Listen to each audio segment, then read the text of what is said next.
ഹിന്ദു മതങ്ങളിൽ നിന്നും മറ്റു മതങ്ങളിലേക്ക്, പ്രത്യേകിച്ച് ക്രൈസ്തവ ഇസ്ലാം മതങ്ങളിലേക്ക് മാറുന്ന പട്ടികജാതി പട്ടികവർഗ വിഭാഗത്തിന് സംവരണം നൽകാൻ കഴിയില്ല എന്ന് അലഹബാദ് ഹൈക്കോടതി വിധിച്ചു.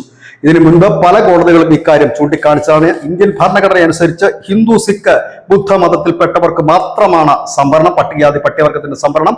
അവിടെ നിന്ന് മതം മാറിപ്പോയവർക്ക് ഒരർത്ഥത്തിലും ആ സംവരണത്തിന് പദവി അവകാശപ്പെടാൻ പോലും കഴിയില്ല എന്നുകൂടി കോടതി പറഞ്ഞു. കഴിഞ്ഞ കുറെ കാലമായി കേരളത്തിലടക്കമുള്ള ക്രിസ്തീയ സംഘടനകൾ ഇത്തരം വിഭാഗങ്ങൾ, പട്ടികജാതി പട്ടികവർഗ വിഭാഗത്തിൽ പെടുന്നവരെ മതം മാറ്റി എടുത്തതിന് ശേഷം സംവരണം തങ്ങൾക്കും വേണമെന്നുള്ള പ്രക്ഷോഭങ്ങളും സമരങ്ങളും മറ്റും നടത്തി വരികയായിരുന്നു. ഏതായാലും ആ ഒരു സമരത്തിന് സ്കോപ്പില്ല എന്ന് കേന്ദ്ര സർക്കാർ പലവട്ടം വ്യക്തമാക്കിയതാണ്. കാരണം അത് അനുവദിച്ചു കൊടുക്കാൻ കഴിയില്ല. ഇന്ത്യൻ ഭരണഘടന അനുസരിച്ച് ഹിന്ദു മതത്തിലും സിഖ് മതത്തിലും ബുദ്ധമതത്തിലും ഉള്ള പട്ടികജാതി പട്ടികവർഗത്തിന് മാത്രമാണ് അത് നൽകാൻ കഴിയുക. പകരം മതം മാറിപ്പോയവർ ആ മതത്തിൽ നിന്ന് തന്നെ പൂർണ്ണമായി വിട്ടുപോയവരാണ്.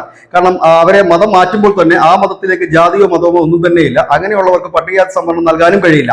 ഇത് തന്നെയാണ് ഇടയ്ക്കിടയ്ക്ക് പറയുന്നത്. ഏതായാലും അങ്ങനെയുള്ള മോഹങ്ങൾ ഏതെങ്കിലും സംഘടനകൾ വെച്ചു പുലർത്തുന്നുണ്ടെങ്കിൽ, ഇത്തരം വാഗ്ദാനങ്ങൾ ആരെങ്കിലും നൽകുന്നുണ്ടെങ്കിൽ അതൊന്നും നടപ്പുള്ള കാര്യമല്ല എന്നൊരു യാഥാർത്ഥ്യം കൂടി ഈ വിധി വെളിച്ചത്ത് കൊണ്ടുവരുന്നു.